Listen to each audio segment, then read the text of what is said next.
Political turmoil and social unrest in Iraqi Kurdistan put the freedom of media to the test.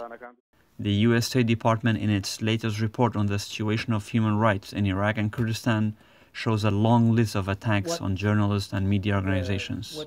In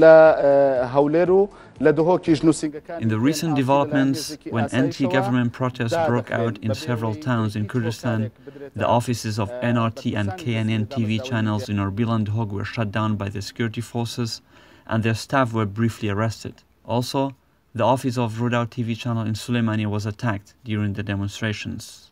These recent events only add on to the long list of attacks on freedom of press in the Kurdistan region. Let's hear from the head of UNESCO about the importance of journalism in democratic societies. For peace to be lasting, for development to be sustainable, women and men must be free to create and share knowledge and information on all media, everywhere.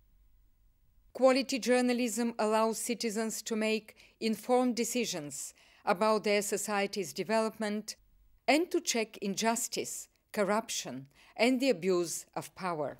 Thus, any effort to build a democracy without the freedom of expression and freedom of press is bound to fail.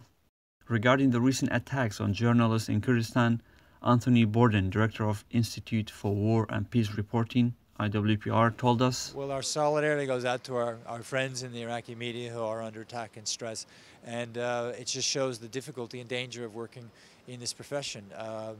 People want to have their voices heard, and it challenges those in power and those who are not wanting to allow them to have their say. So it's always a very challenging and dangerous profession, but it's a vital one. Suzanne Fisher, who ran IWPR's mission in Iraq back in 2005, believes that the enemies of free press has multiplied ever since. The enemies of the free press, they have multiplied. We thought once the Saddam regime was gone that everybody would welcome a free press, and for a while it was like this, and journalists could work in a free way, and there was lots of independent media, new newspapers, new TV channels.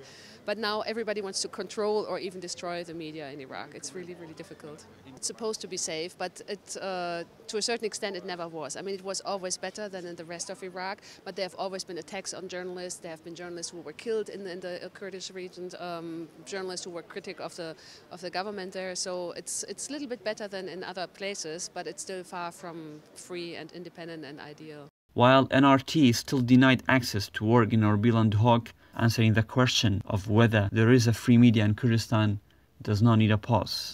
Sarang Hars for NRT, London.